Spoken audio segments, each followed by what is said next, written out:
Mr. Daniel Best, our president, will open. He will speak on Building Tomorrow's Caribbean, a transformative agenda for regional resilience. Mr. Best will outline the bank's 10-year vision and strategic plan. This is our roadmap for delivering the resilient Caribbean we're committed to building. Mr. Jason Cotton, our acting Deputy Director of Economics, follows with Driving Growth, 2025 Economic Outcomes, and the 2026 Outlook. He will review the region's economic performance in 2025 and outline this year's projections. He will also prescribe the policy approaches needed to build the economic foundation to achieve greater prosperity. Then, Mr. O'Reilly Lewis, our Director of Projects, will speak on delivering impact, project performance, and strategic priorities. He will show how CDB's work is translating into real improvements across Caribbean societies. Next, Ms. Valerie Isaacs, our Division Chief for Environmental Sustainability, will deal with countering crisis, accelerating climate action for resilience, because without climate action, there is no secure future for this region. Finally, President Best will close. Following the presentations, we'll open the floor for questions from the media. Now, please welcome our President, Mr. Daniel Best.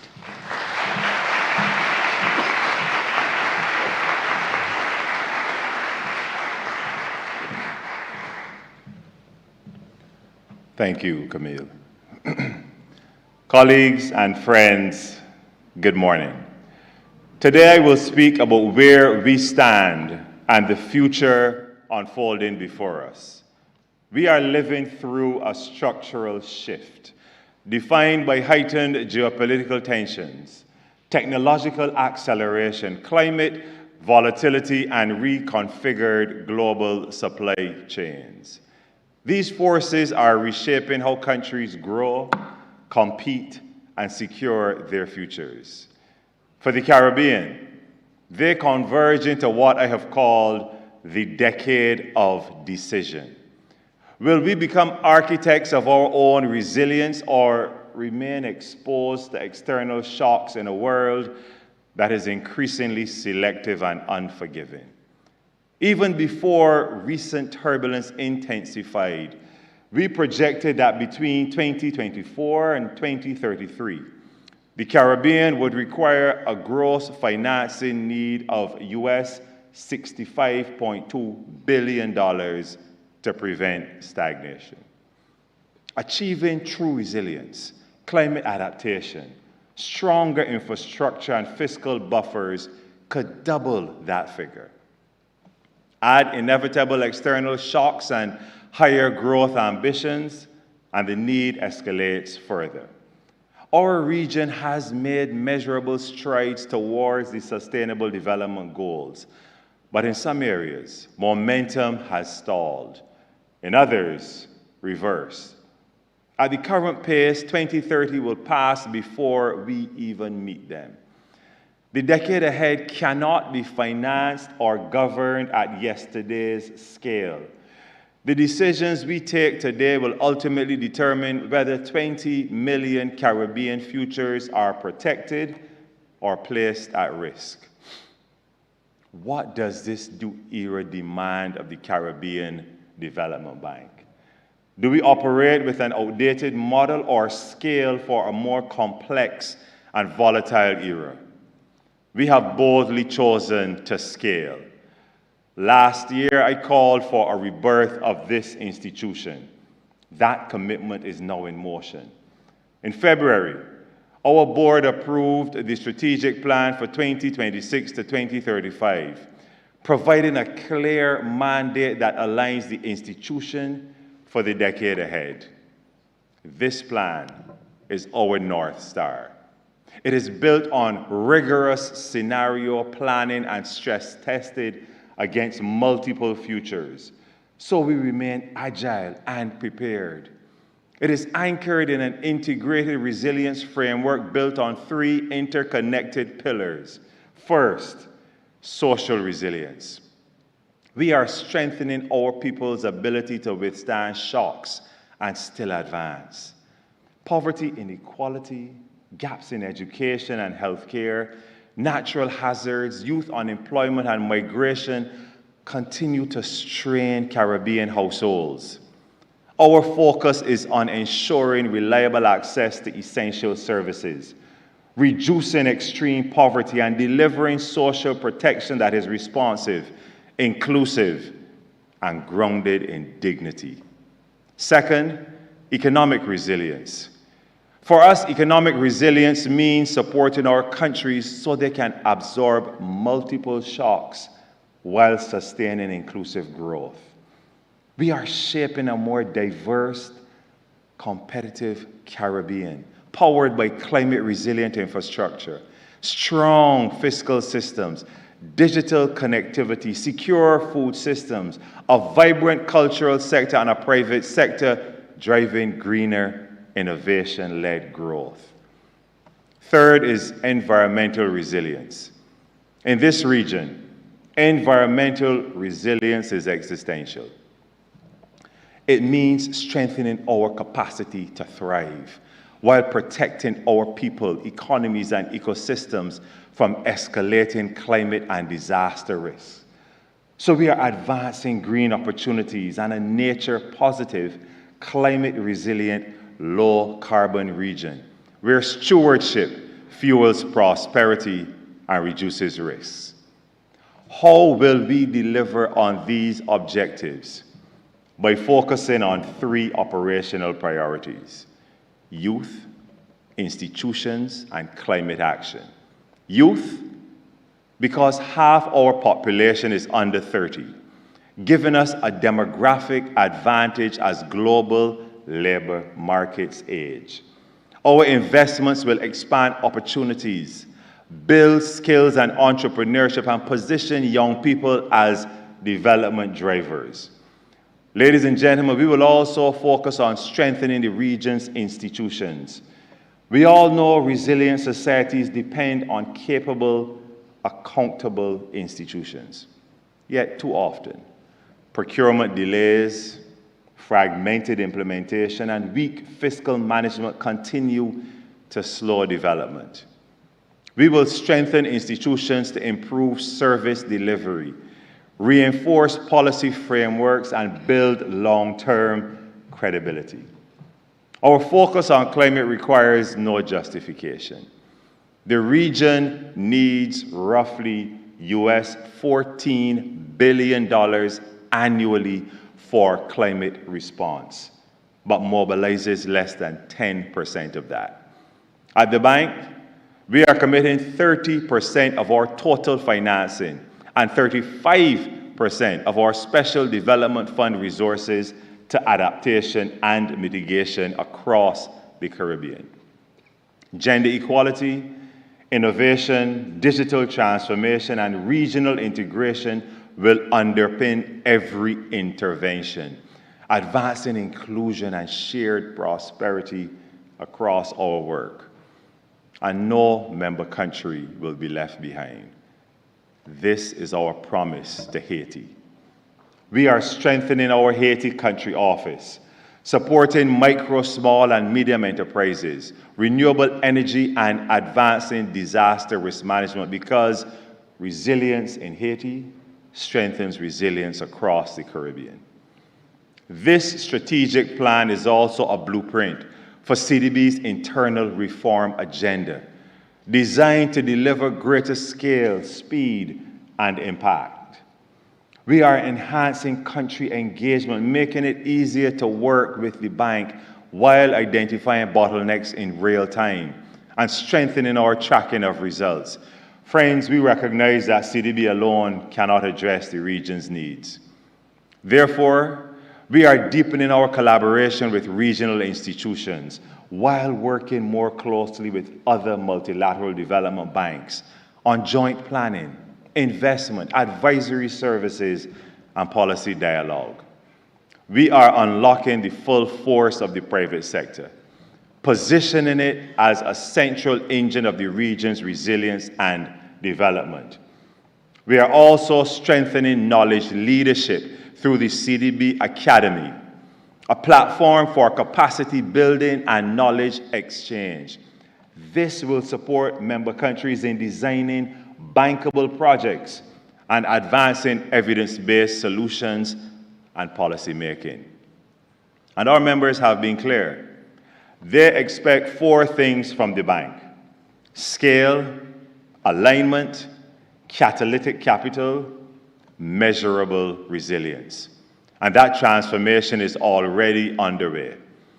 In my first year as president, we strengthened the bank's capital position and expanded our lending capacity by raising 100 million Swiss francs on the Swiss market and executing a US $450 million exposure exchange agreement. We also launched our trade finance guarantee program for small and micro enterprises to help de-risk support to MSMEs. And when Hurricane Melissa struck Jamaica, we were part of a global partnership of major development institutions that coordinated a US $6.7 billion recovery financing package at speed. Year 1 was about repositioning this bank for the decade ahead. To move forward, we must scale our financing strategy to match our ambition. This is why we are pursuing a comprehensive resource mobilization strategy to expand capacity, lower funding costs, optimize capital, deepen partnerships, and scale thematic finance. Soon, we will launch a Euro medium-term note program, enabling up to US $1 billion in issuance over 3 years. This will lower the cost of capital and unlock the private investment our region needs to grow. And we are moving from a position of strength.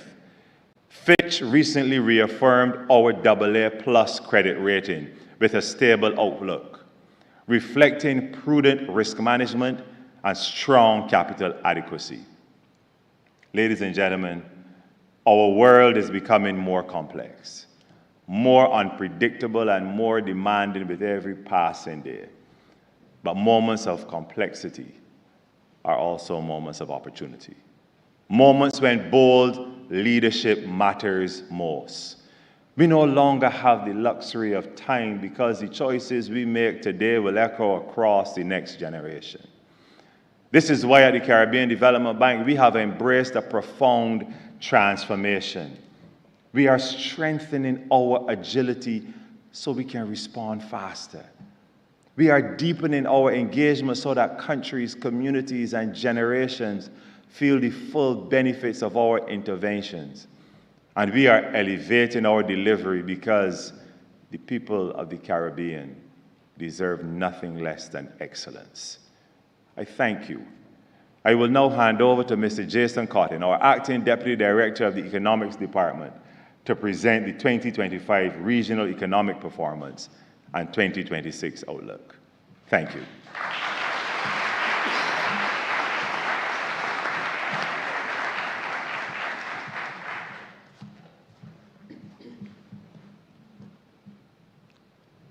Colleagues, partners, and friends of the Caribbean Development Bank, good morning.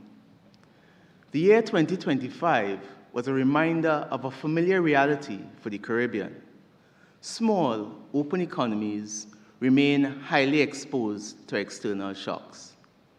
What is more concerning in this moment is the persistence of uncertainty and the narrowing room for policy error. Today, I will take a closer look at how the Caribbean economy performed in 2025, outline our outlook for 2026, and highlight a few priorities that will be critical to strengthening resilience. Let me begin with a broad picture of economic performance in 2025. Last year was more challenging for the Caribbean region, as global conditions became less supportive and downside risk materialized.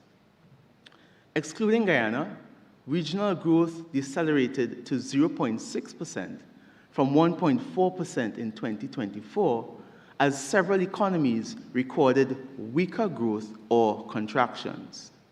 In contrast, Guyana's growth decelerated from the exceptionally high rates recorded in 2024, but remained robust, with the economy still expanding at a double-digit pace.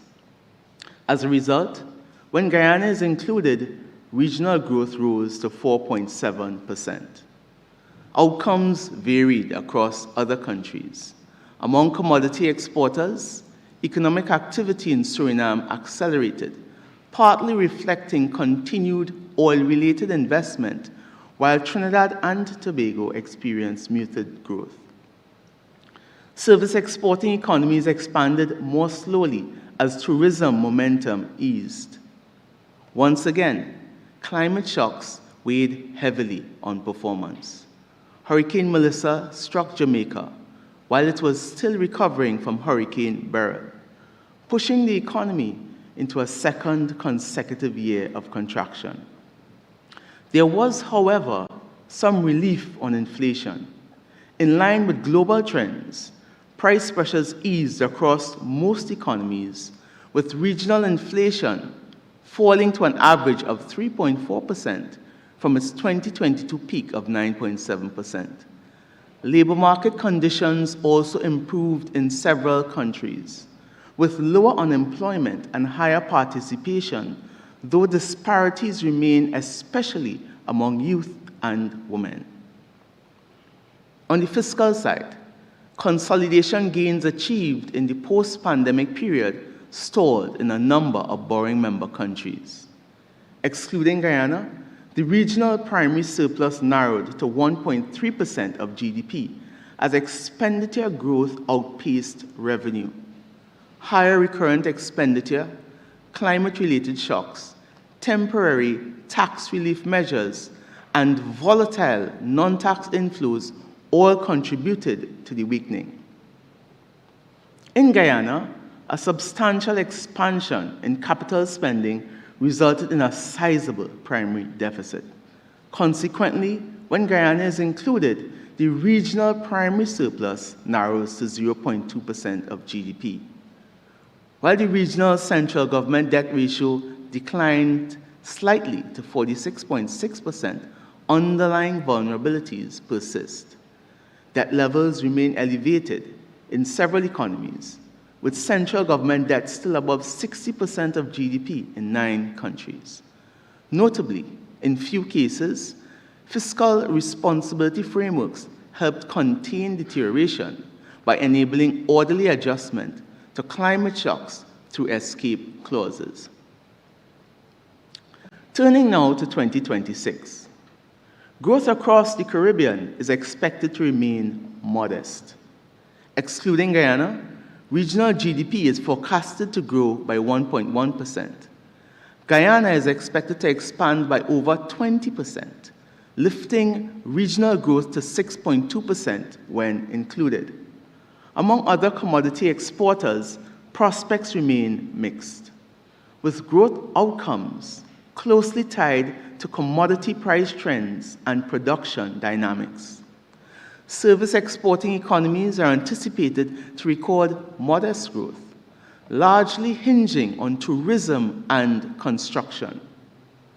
Inflation dynamics in 2026 will be shaped by developments in global commodity markets. On the fiscal front, some countries will continue consolidating and strengthening revenue administration.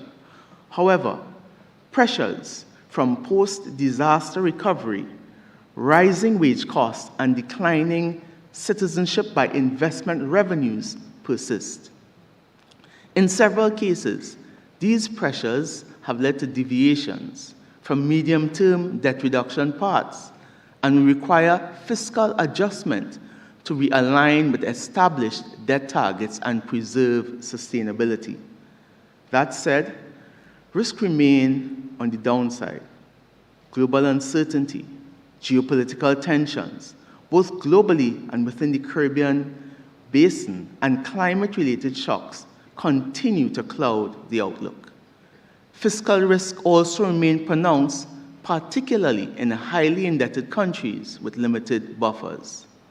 At the same time, stronger than expected tourism outturns, accelerated investment, progress on the renewable energy transition, and accelerated reforms to the business environment could improve medium-term prospects.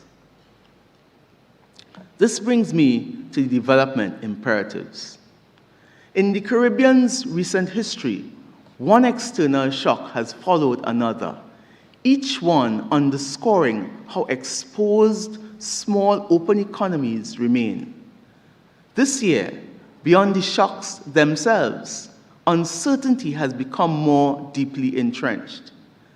This reality makes regional cooperation not just desirable, but absolutely essential. In a more uncertain and fragmented world, vulnerability is magnified when countries act alone, but together we are more resilient. It is equally important to emphasize that we are not without agency. External conditions matter, but they do not fully determine outcomes. The policy choices we make, the institutions we build, and the societies we shape will continue to influence the region's path. This points to several clear development imperatives. First, we must improve implementation. Good plans and secured financing mean little without delivery.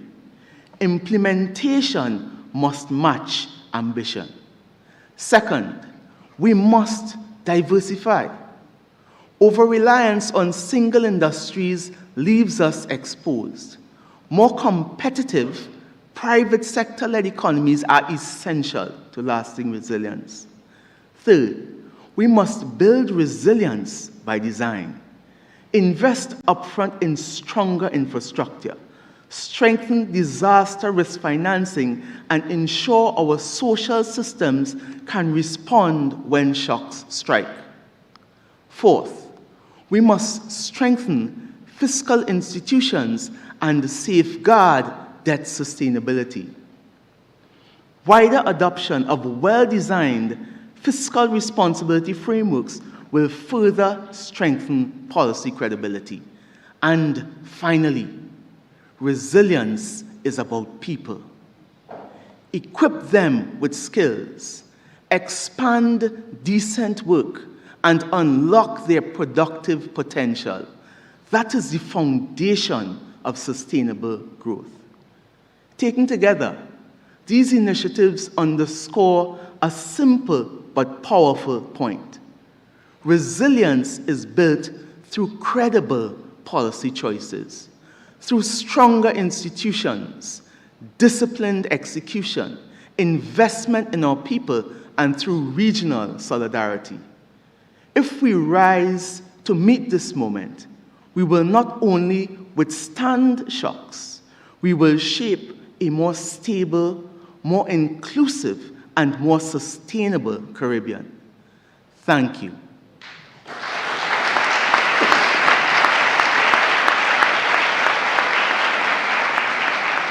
I now invite Mr. O'Reilly Lewis, Director of Projects, to take us through the bank's project performance and the strategic priorities shaping our work. Mr. Lewis.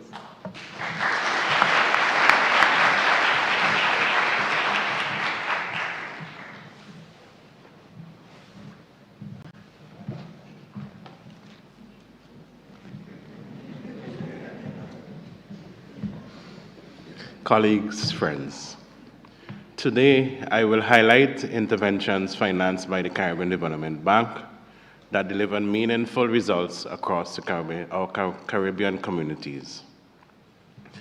In 2025, we expanded our financing significantly. We approved a total of $464 million United States dollars, a 50% increase over 2024, and disbursed $429 million, a 30% increase over 2024. This financing unlocks stronger services, safer infrastructure, cleaner energy, and more resilient economies in an uncertain world. These investments are strategic interventions designed to protect development gains and build regional resilience. Across the Caribbean, CDB continues to support the transformation of our region, from energy security to climate-ready infrastructure, from water systems to world-class airports. These new investments represent commitments to stronger economies, empowered people, and a Caribbean that is ready to compete on a global stage. The following are key projects approved in 2024. $27 million to Belize Electricity Services for the 8th Power Project to modernize its electricity grid to benefit approximately 114,000 households and commercial customers. $30 million for water supply improvement in the Bahamas, which will enhance access to approximately 5,000 people in the Family Islands. Also in the Bahamas, $6 million will be used to establish the Bahamas Polytechnic and Accreditation Training Hub, so that over 800 secondary school graduates and other youth can be certified in industry-aligned skills training. $47 million to improve climate resilience at the Canouan Airport, which will support tourism development across the Grenadines. $8.7 million for the Grenada Battery Energy Storage System, which will enable grid stability and reduce fossil fuel reliance, supporting energy security and lowering electricity costs to over 90% of the population in Grenada. $47 million for the Barbados Grantley Adams International Airport Expansion Project, which will enhance operational efficiency, doubling passenger throughput capacity. Despite a prolonged period of turbulence, Haiti remains a nation of extraordinary potential, rich in talent, culture, and untapped opportunity. CDB remains committed to making these targeted interventions that build a more hopeful future for the Haitian people. The Quality Enhancement Education Project was completed in 2025. This project supported over 17,000 students in primary and secondary school, 50% of which were girls. Through a climate-resilient agriculture intervention, 250 farmers were trained, 48% of whom were women, and a new 23.5-hectare irrigation scheme was implemented. In energy, our solar power project in Haiti will provide access to customers in 3 rural municipalities and benefit over 2,000 customers by transitioning them to sustainable renewable energy. For more than 4 decades, the Basic Needs Trust Fund program has stood as the bank's flagship community development program, bringing tangible change to the people who need it most. Under BNTF 10, that mission continued with renewed purpose, delivering impactful projects across the region and setting the stage for an even more ambitious new cycle. In the 10th cycle, we delivered 92 sub-projects across 9 participating countries. An excellent example of our impact is in Guyana, where BNTF partnered with the government to build and equip the first special education needs school in the Essequibo region too.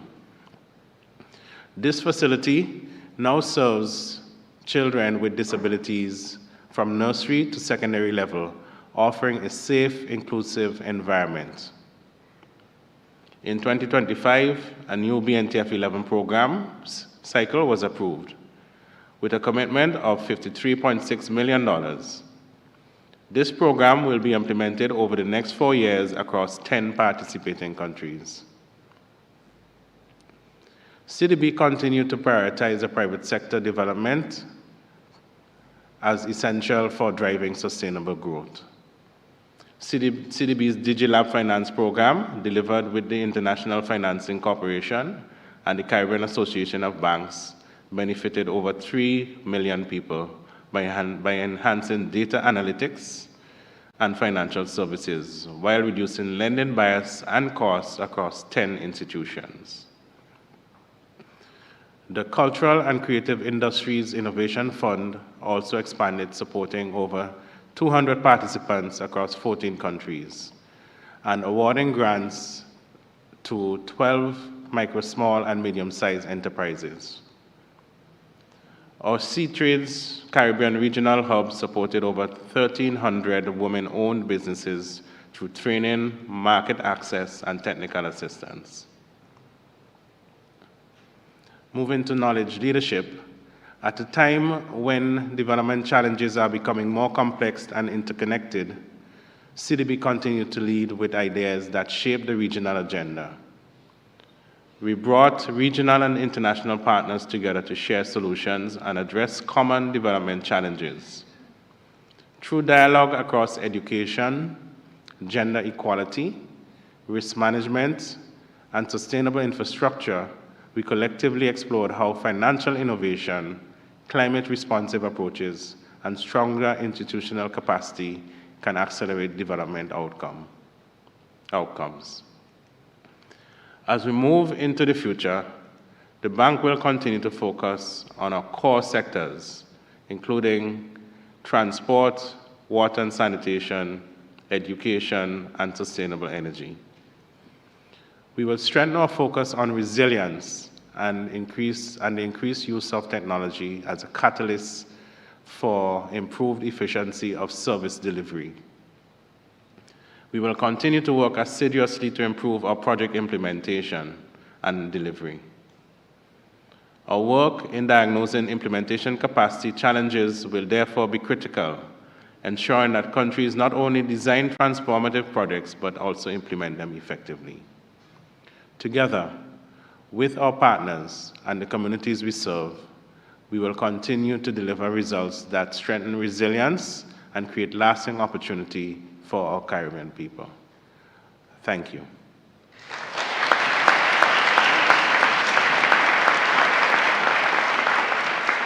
I now hand it over to Ms. Valerie Isaac, the Division Chief of the Environmental Sustainability Division, who will speak to us about our work in climate resilience.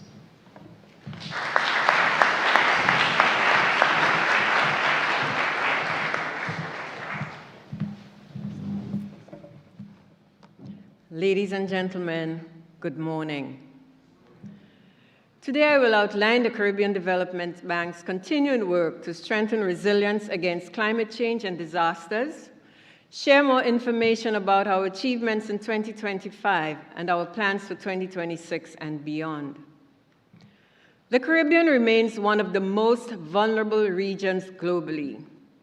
In less than a decade, 5 Category 5 hurricanes have stress-tested our borrowing member countries, most recently Hurricane Melissa in 2025.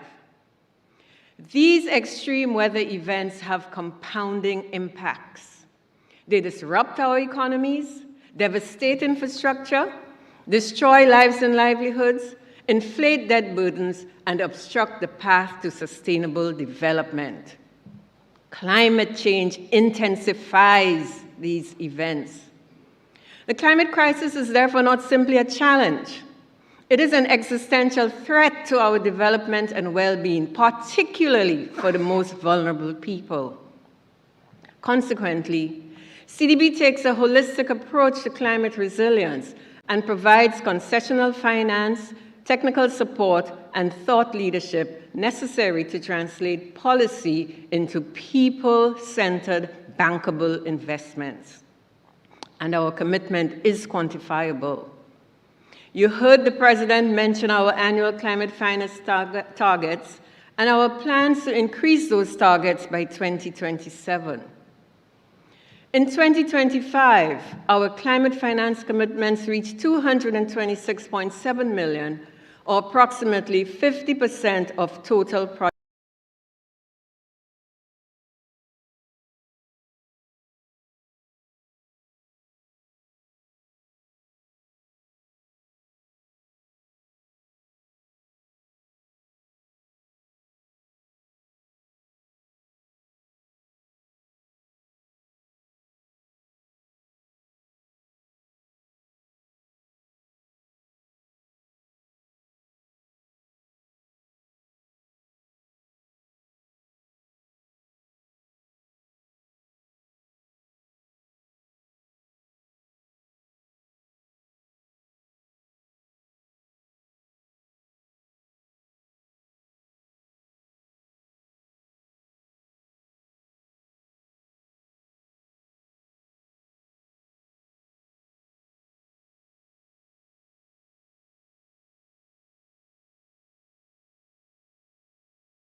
external risk to the Caribbean. I know it's early days, but I wanted to get, comments from you on your take on the potential impacts this could have for the Caribbean.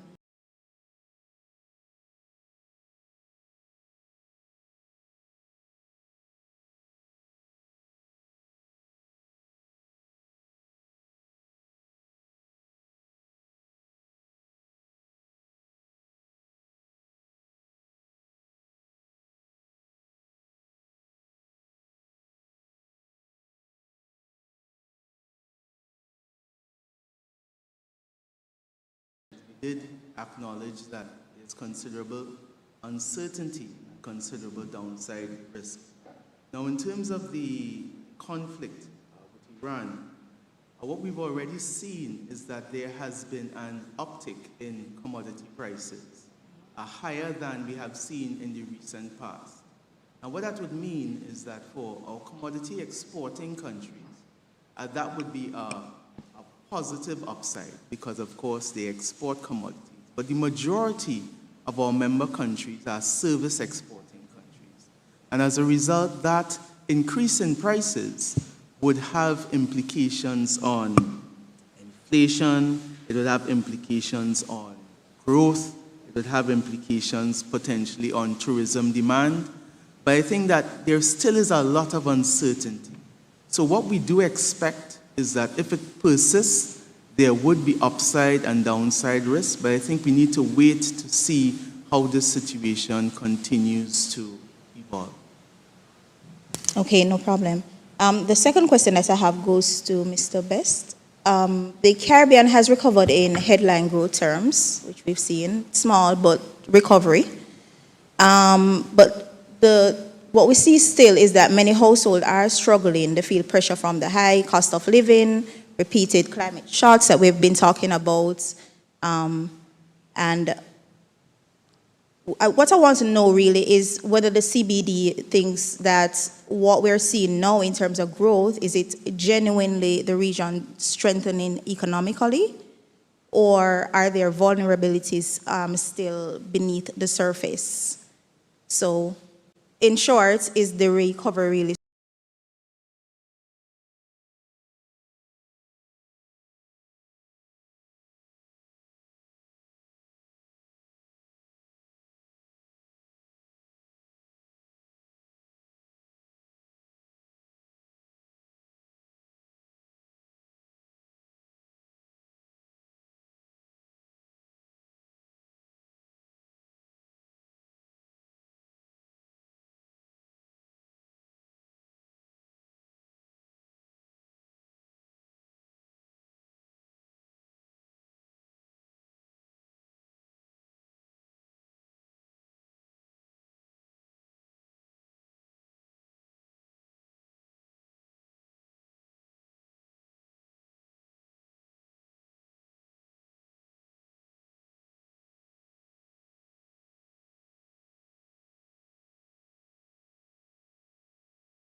the bank is transform. Innovate, transform, thrive, right? And why is that there? Why is it centered? Because, it's easy to look outward and talk about what our countries need to do and how they need to innovate. And it's easy, perhaps, to even talk about thrive and how we will measure it. The hard part for a bank, for an institution, for us as individuals, is looking in the mirror and determining, look, this is what we're not getting right. And that is what we have done at the bank and what we have started. We've started on a path of reform, looking at all of the project cycles. We are currently undergoing a governance review assessment. We're currently undergoing a MOPAN, which is Multilateral Organization Program for Assessment Network, looking at all of our systems, but also led by our Office of the Vice President of Operations. We're doing a complete implementation diagnostic of the bank and of our borrowing member countries, determining where these bottlenecks are, where the pain points lie. And it varies from country to country, and it varies from department to department in the organization. And in doing that, we're taking out the excess. The value-depleting layers we are removing to become, one, more client-centric, more focused on our clients, and more value added in every intervention, whether it's a TA, a technical assistance, or a capital project. Thank you. Hi, good morning. Daphne Ewing Chow, senior journalist at the Cayman Compass. My question comes from a fairly unique standpoint, being the Cayman Islands, which is a more high-income Caribbean country, British overseas territory. I was wondering, in this type of unique context, what kind of priority would a country like the Cayman Islands be in terms of putting out scarce resources, especially now during all of these issues around the region and the world? And also, how do you assess the unique development needs of a high-income country like the Cayman Islands? And that's for any one of you, really.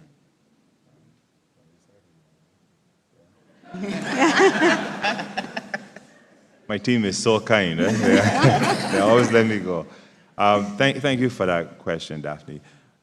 Again, in St. Kitts last week, I had the honor of meeting with your premier, and we had quite, and our director of projects was there. We had quite an excellent discussion.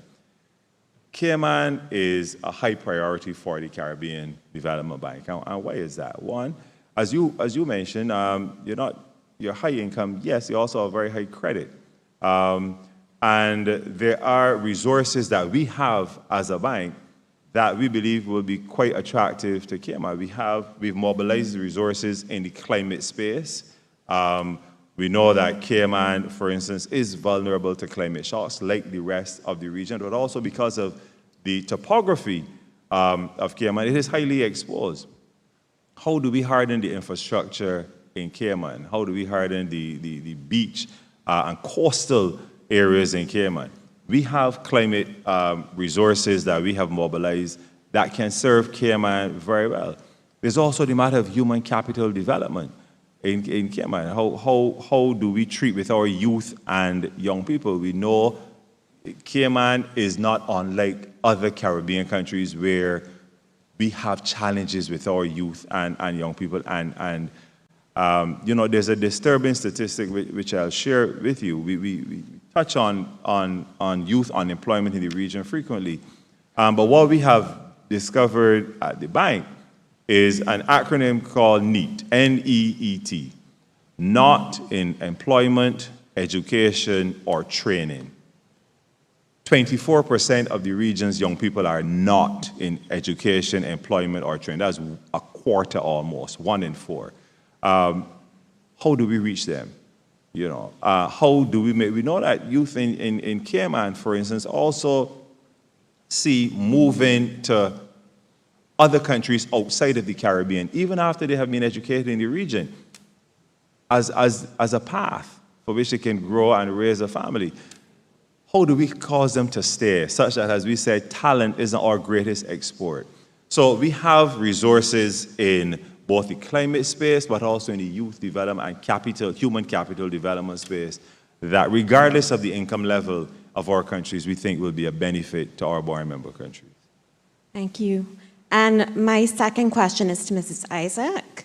I was just wondering, obviously this has been a really interesting year, with the US basically pulling out of the whole climate discussion effectively. How has that impacted the bank's priorities?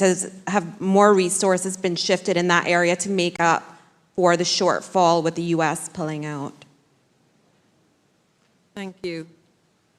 One of the things that we've recognized is that the change in landscape really reinforces our need to remain focused on delivering tangible benefits for our client countries, our borrowing member countries. You heard the President mention that we have been actively increasing concessional financing.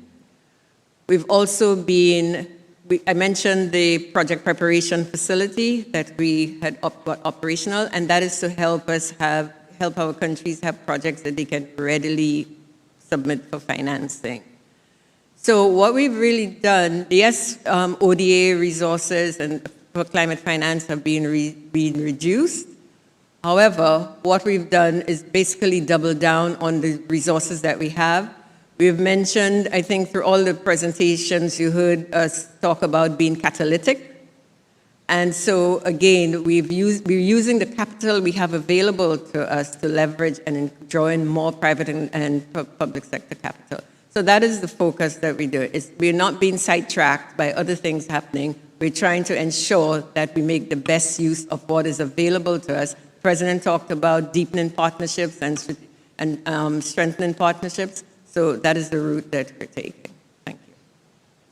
Thank you very much. We don't want to neglect the journalists that are online. So we will now go to Mr. Dennis Chabral of Demerara Waves online. Dennis, what is your question? You're muted, Dennis.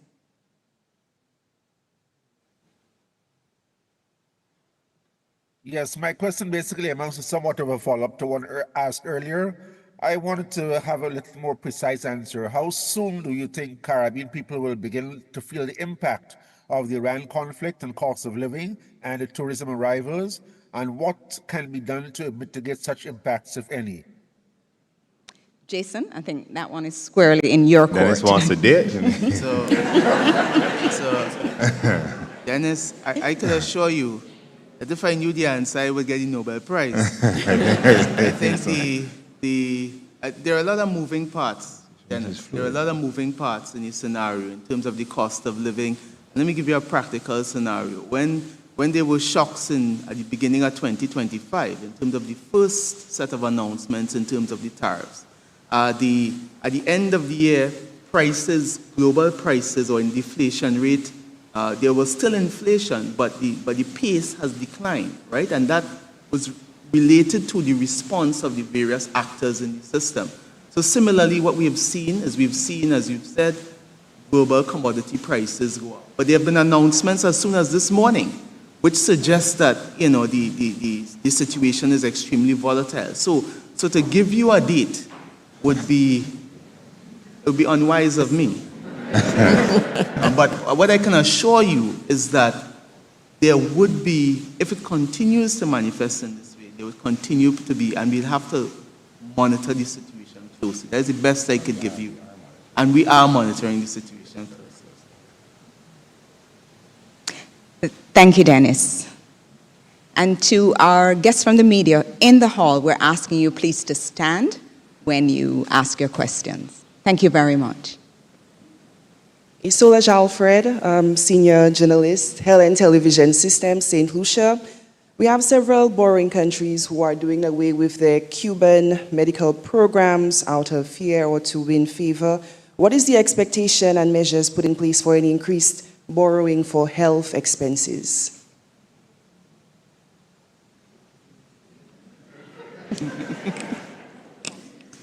So Thank you for the question. I mentioned that our strategic plan was approved in February 2026 to 2035. And for the first time in quite some time in the Caribbean Development Bank's history, we have actually included health as a sector that we would intervene in. Now, that's not, I need to be measured when I say this. This is not to say that we're going to rush out there and be, building a lot of hospitals, et cetera, because right now, we don't have that expertise, the medical expertise within the bank to supervise these types of projects.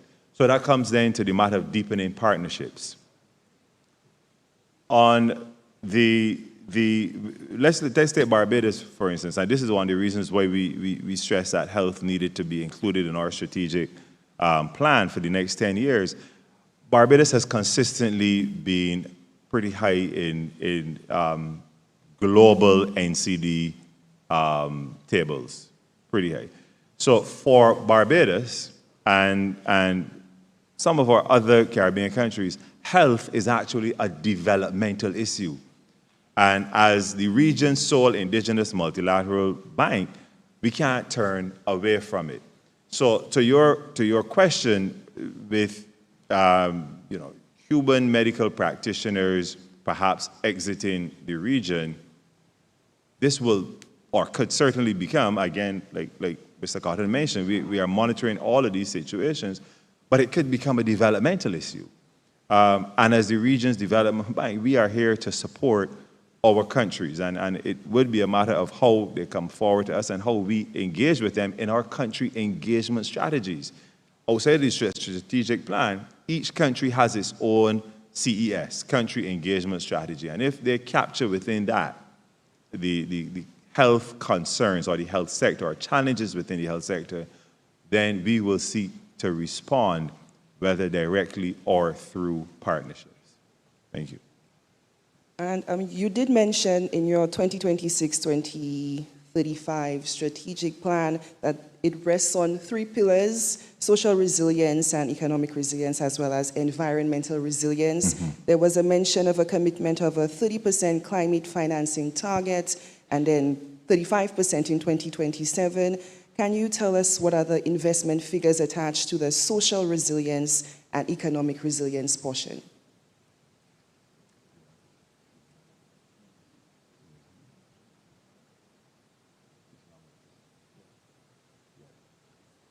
So, when the president gave his first address, we did an assessment of the gross financing needs of the Caribbean to achieve the SDGs. And the estimate that we got was alarming. The figure that the president highlighted was about just over 65 billion. So now that would be across all of the SDGs, right? So that would be social, environmental, and economic. And in addition to that, it said that if there's a shock, as we're seeing several shocks, the president didn't indicate, but that figure goes up to around $71, $72 billion. So that would be across all 3 dimensions of sustainable development. And I think it's important to look at it like that, because the 3 dimensions are interrelated and interconnected. So the economic dimension, particularly in the Caribbean, where we are dependent on resource endowments, is related to the social and the environmental. So I think looking at the bigger picture is a more complete way. Thank you. I'm going to actually read a question which was posed online, and Mr. President, I think this one is definitely for you. How are you more strategically and prudently funding from capital and other instruments apart from debt? So, thank you, the online viewer, for the question. We have within our pool of resources, and I mentioned that we are undertaking a resource mobilization strategy for the bank. But the matter of partnerships to catalyze resources can't be overstated. So I'll give an example. We are now one of only 7 entities globally that have been accredited, that has been accredited to the MCDF. Now, what's the MCDF? It's the Multilateral Cooperation Center for Development Financing, which is perhaps the youngest global multilateral financing outfit in the vein of the GCFs and adaptation funds and those. What's different about MCDF, though, is that it is entirely grant resources, and it is focused on cross-border initiatives in 4 areas: ICTs, transportation, water, and energy. So the fact that CDB has become accredited to that means that we can now mobilize grant resources to move to our countries to develop human capital, to develop capacity building, to develop institutional strengthening, and importantly, to do critical design work on major infrastructure projects.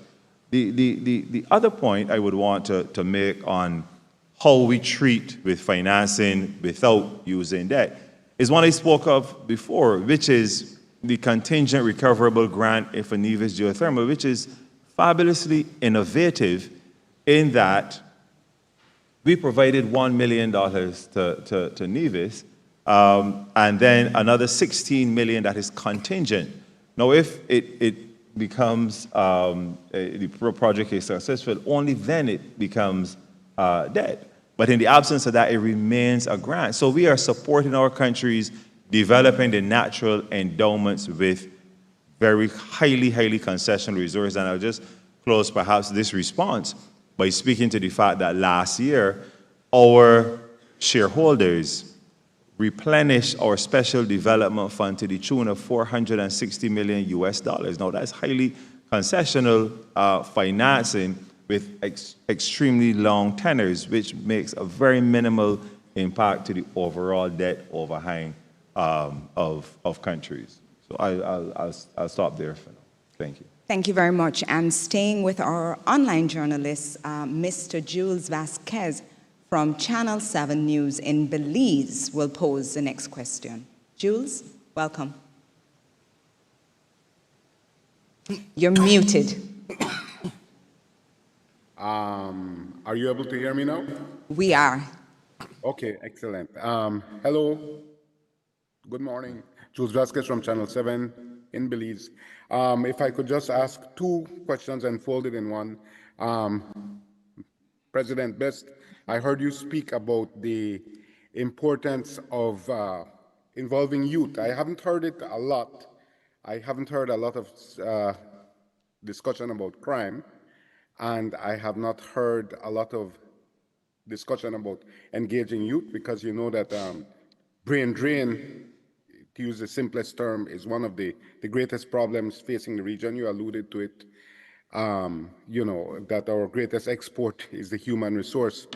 But really, the issue is that we are unable to offer jobs or environments that offer adequate compensation, or work environments, especially in the public sector, in which people are properly insulated from the normal political tribalism that evolves in small economies.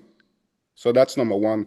How do we create an inviting environment for highly trained young people who have invested in their education, their time and their family's resources, to work in a suitable space that they find economically and rewarding in a professional way? That's number one. And number two, would you speak a little about projects in Belize?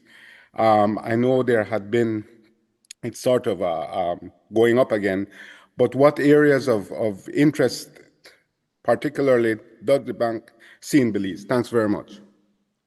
Thank you very much, Jules. So I'll take the first one, and then I'll invite our director of projects to speak to the matter of projects in Belize. Jules, I have to tell you, when I walked in the room, I looked around because I'm accustomed to seeing you present. I'm a little disappointed that you didn't travel to Barbados this year.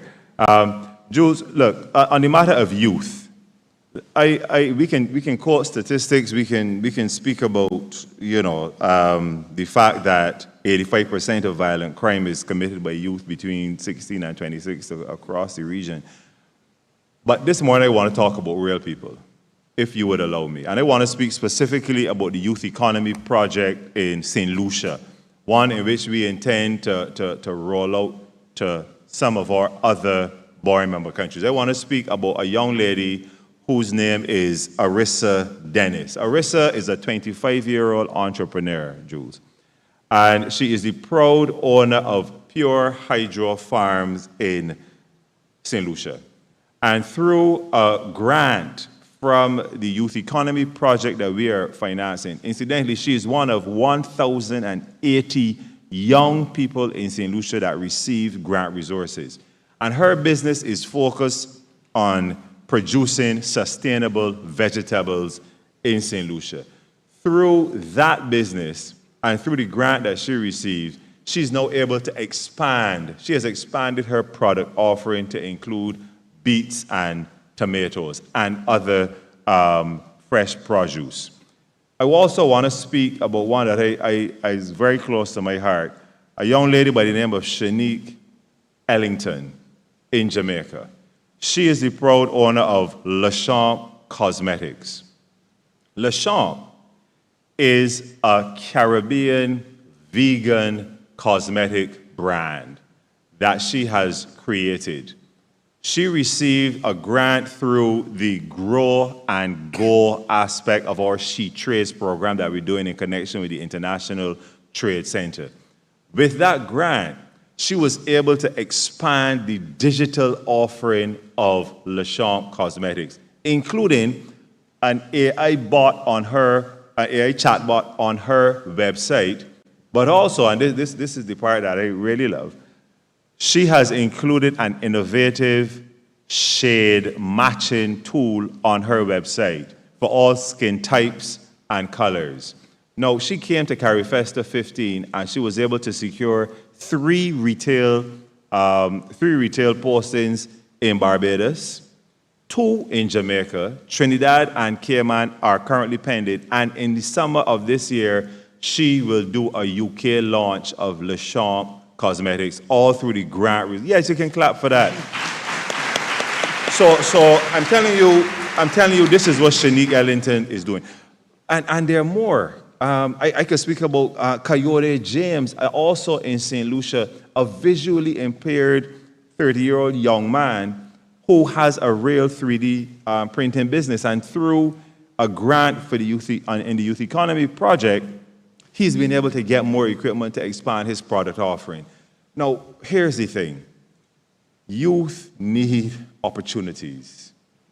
The fact that we have the Youth Economy Project in St. Lucia, the fact that She Trades we're on to She Trades 2. We've just recapitalized She Trades for 2026 to 2028 with approximately just under $3 million. This needs to be scaled. So when I speak about scaling, this is what it looks like. So when you ask the question, Jules, about how we're impacting youth and young people, this is what it looks like. These are real people doing real positive things with their lives, but also transforming their economies where they are. To do that, you need money. You need concessional financing, and you need capital and human capital support to help train them. And this is what the Caribbean Development Bank is doing, and we intend to do a whole lot more of that across the region. Thank you, Jude.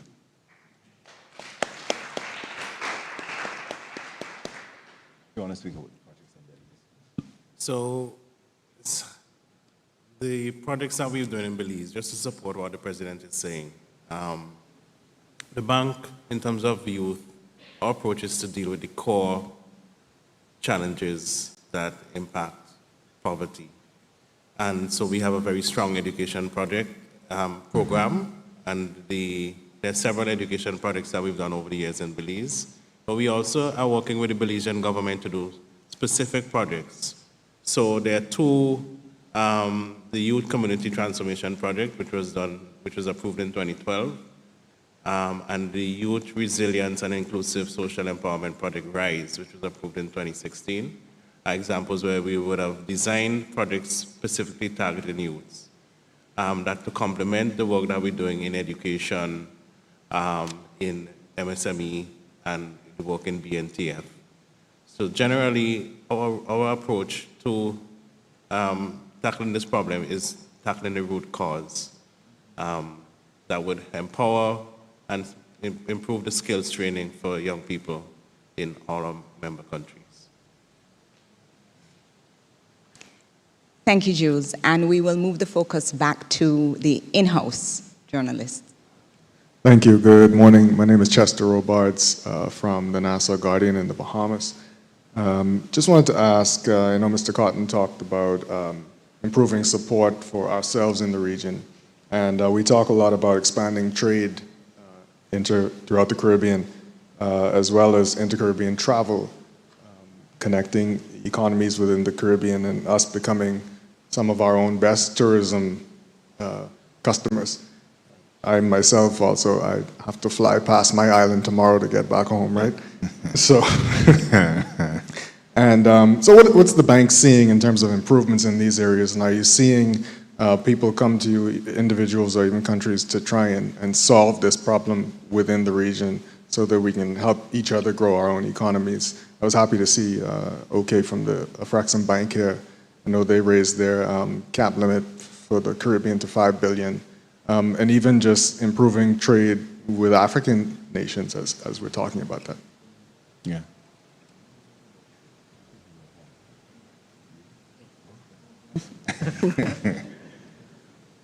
So the bank is trade. Let me say, I would deal with the aspect of the question that speaks about trade. And I spent a lot of time speaking about the importance of growth as an imperative, and the need to improve trade within the region is one of the catalytic forces that will contribute to growth. And in that trade discussion, the bank has been doing, and I'm kind of stepping into a little bit of projects. Thanks to the director of projects is better known, but we've been doing a lot. There's one bank, presenters, this is one bank. We've been doing a lot in terms of supporting foreign member countries in terms of their airports, in terms of their seaports, in terms of road connectivity. And essentially, these are the pathways that would help to boost trade.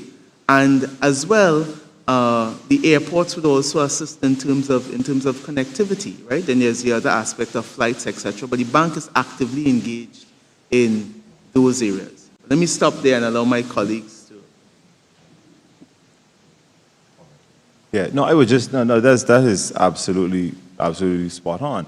I just add, of course, the fact that we launched a trade finance guarantee program. We designed a trade finance guarantee program in partnership with IDB Invest and JP Morgan. And why did we do that? We did that to provide guarantees to commercial lenders, thereby reducing the risk to them of financing entrepreneurs and MSMEs involved in the trade space. We talk a lot in the Caribbean about the excess liquidity, right? I think the figure is somewhere around $7 billion, no excess liquidity. And governments say, the commercial banks need to do more. Entrepreneurs say the thresholds are too high for borrowing. Commercial banks are saying, or commercial lenders rather, are saying that the projects are coming forward not fully baked, they're too risky. And here we are sitting on the sidelines with a AA+ rating. So what have we done?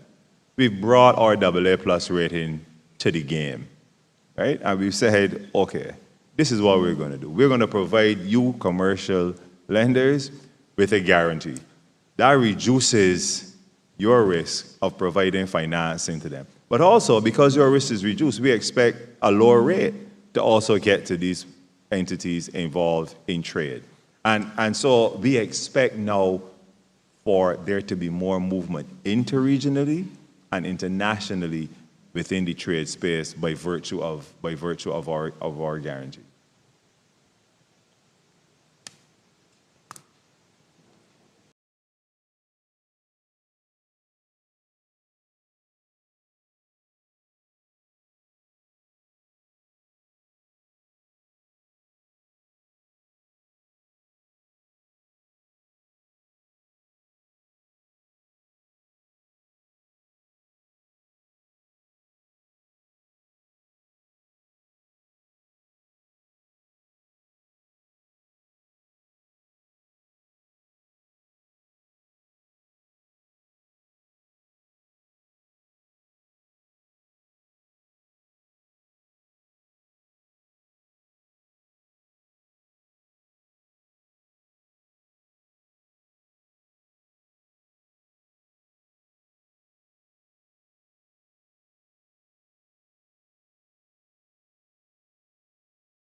allocation to the CDB. So currently the pool stands at just north of 10 million US dollars. And what we intend to do with this pool of resources is design projects that can be scaled, right? Again, without impacting the debt burden. What Ms. Isaac was speaking about just now, also the multi-guarantor debt swap facility. This region is not unfamiliar with debt swaps. Bahamas has done one. Barbados has done two, being of course the water reclamation, South Coast sewage treatment plant one. But what we're doing now is a multi-guarantor debt facility where the Caribbean Development Bank, together with the Inter-American Development Bank, the Latin American Development Bank for Latin America and the Caribbean, or CAF, and the World Bank, have come together to create a multi-guarantor debt swap facility where essentially, and they tend to be fabulously complex, but in very simple terms, essentially, we will buy down the debt of countries, provide much more concessional financing for our countries, right? For the debt that is currently on their books. And they determine what debt they want to put into this facility. However, the magic happens in that savings. Because you had this debt that was pretty expensive, you know, receiving that is markedly lower in terms of interest rate. What do you do with that savings? Well, with that savings, you actually undertake development projects. In the case of Barbados, of course, it was the South Coast treatment facility. In the case of Bahamas, I think it was coastal. Where Barbados, the first one for Barbados was coastal. So now what we're trying to do, not on a country-by-country basis, but what if we can create a regional multi-guarantor debt facility? And that is what we're working on now, to provide development solutions without impairing the debt overhang of our countries. That is where our focus is. Thank you. Okay, I have a second question, and this is in relation to a conversation, a regional discussion that happened, I think, late last year, where former Minister of Transport in Trinidad and Tobago, Mr. Devant Maraj, had put on the table that there should be a regional discussions about the introduction of environmental levies, or what he called a blue tax, on Caribbean on cruise operators to address marine pollution and protect Caribbean waters. I want to know, first of all, I think Ms. Isaac, you spoke to, one second.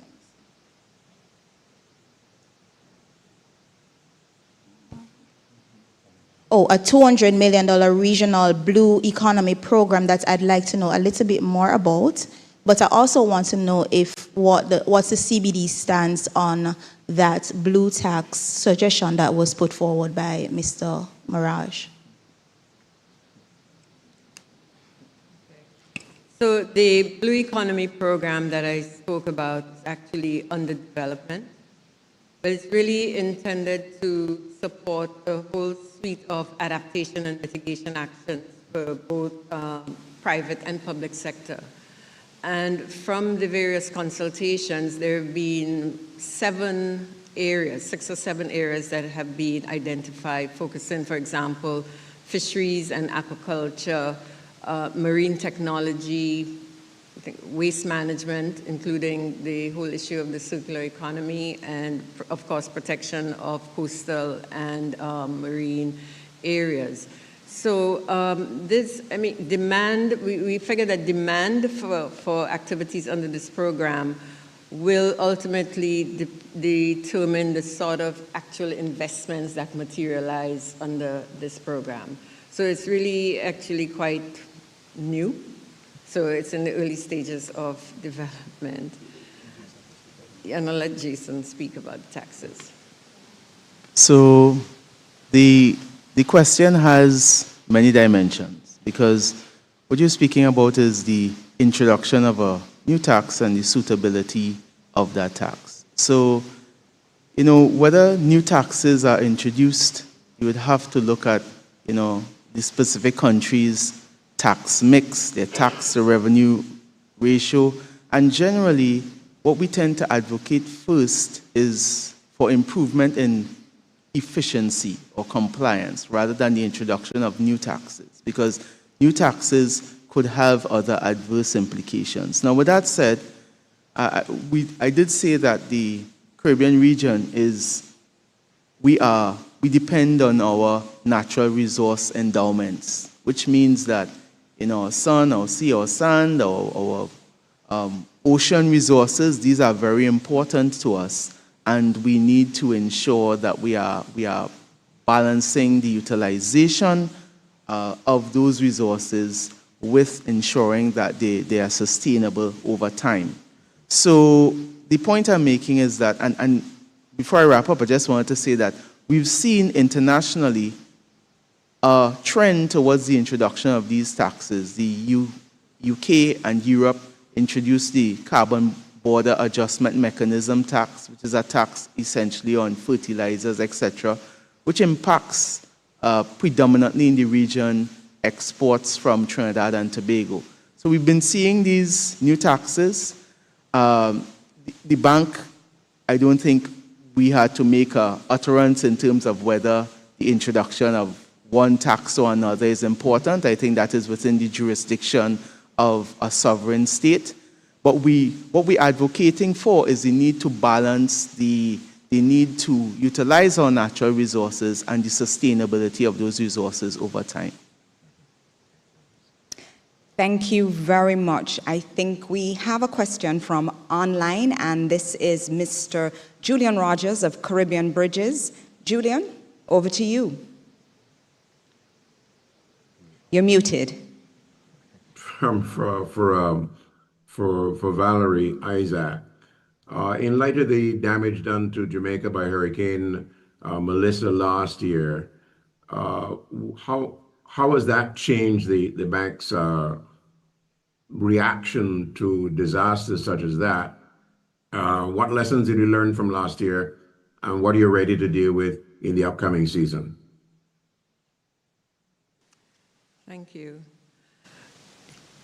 Hurricane Melissa, as I said, really reinforces for us the need to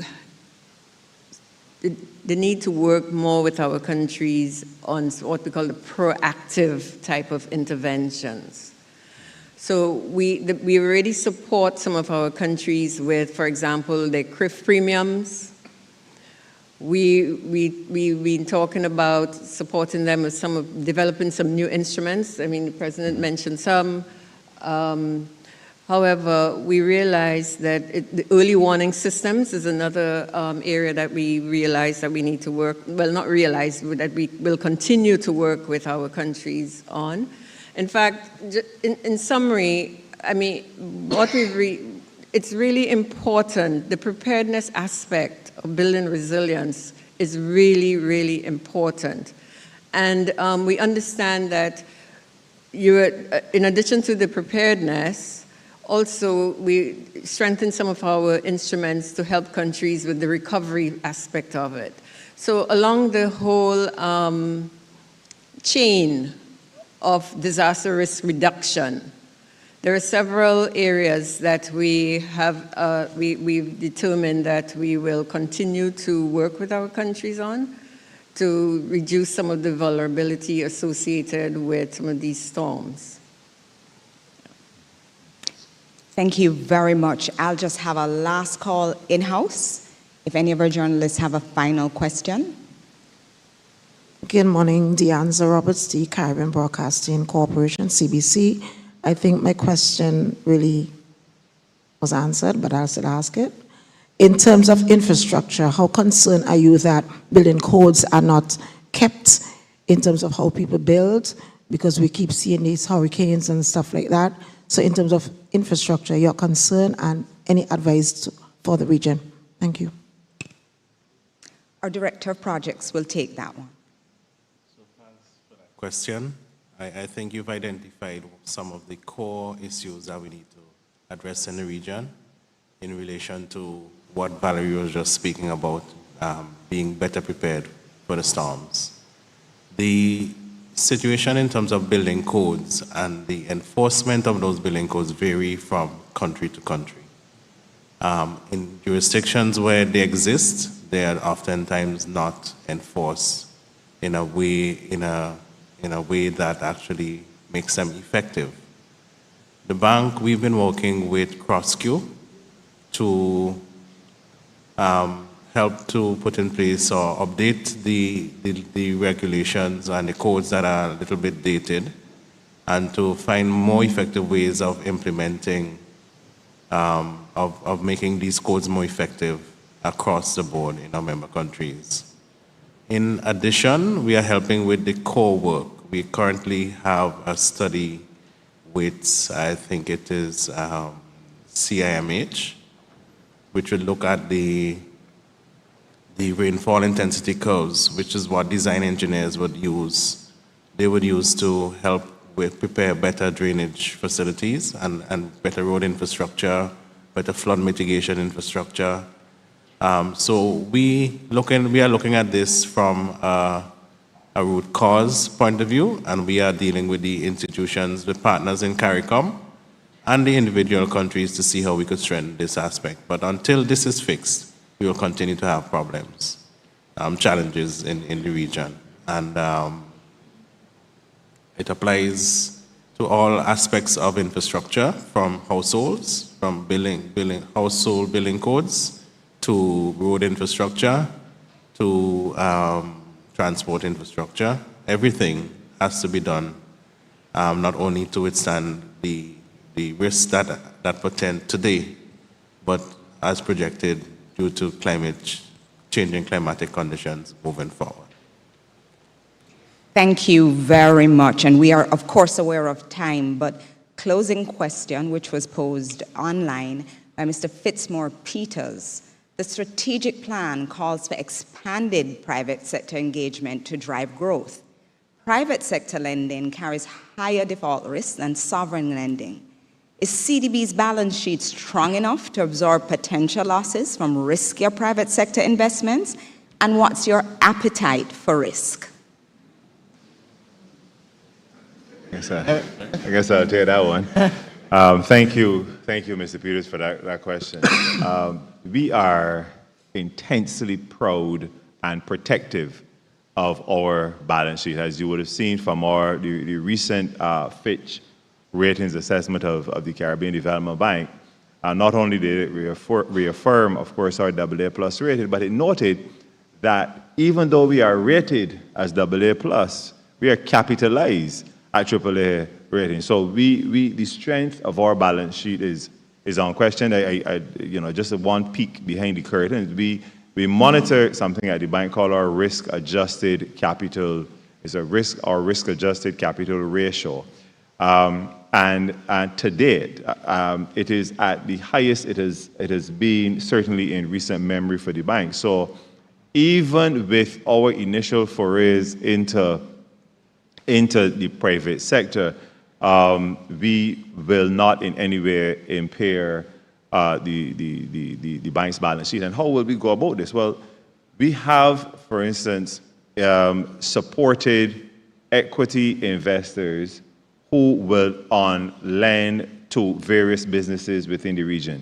But even that process undergoes an extremely stringent appraisal within the organization to ensure that there is no compromise on who the funds are going to. I feel the need to close perhaps with another example in the private sector, because in conversations like these, it's important to anchor everything we say in real people, right? We can't become so intellectual and focus on what we call development imperatives and use acronyms that only we understand and forget about the actual people. So I want to speak to what we are doing in our Creative Industries Innovation Fund as an example, which is focused on our creatives, focus on the private sector aspect of the creatives within the region. And last year, we provided a US $100,000 grant So again, grant resources will not impair our balance sheet. They're not market facing. We provided a US $100,000 grant to a young man, Derek Drayton, a Trinidad and Tobago national, who is the proud owner of Native Photo Inc. Now, you see all of these types of images that we have, and when we do our PowerPoint presentations, and in the corporate world, we tend to use a lot of photos. Majority of them are drawn from stock imagery from the internet, from some space, some entity that is extra-regionally based, not Caribbean. What Derek has done is creating a stock of Caribbean photos for us to use in the region, in our presentations, in our interactions, etc. And he received a grant from the Caribbean Development Bank to grow his business, and he is doing just that. Now, this is a real example of how we as a bank are interfacing with youth and young people, how we are supporting private sector growth, how we intend to scale, and most importantly, how we're doing all of that without impairing the credibility and viability of this storied institution. Thank you. Thank you.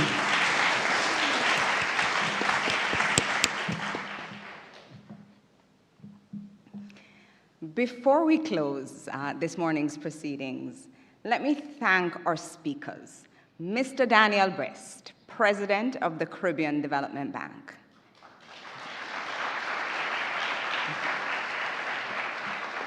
Mr. Jason Cotton, Acting Deputy Director of Economics. Mr. O'Reilly Lewis, Director of Projects. And Ms. Valerie Isaac, Division Chief for Environmental Sustainability.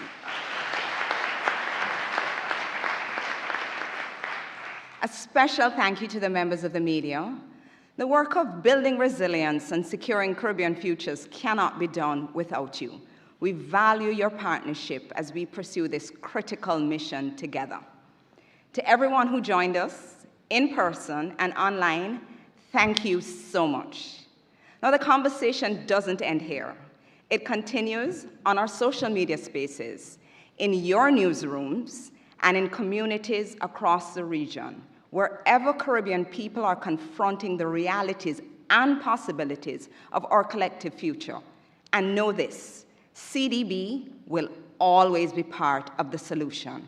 God bless the Caribbean, this region we live in, work for, and love. Thank you.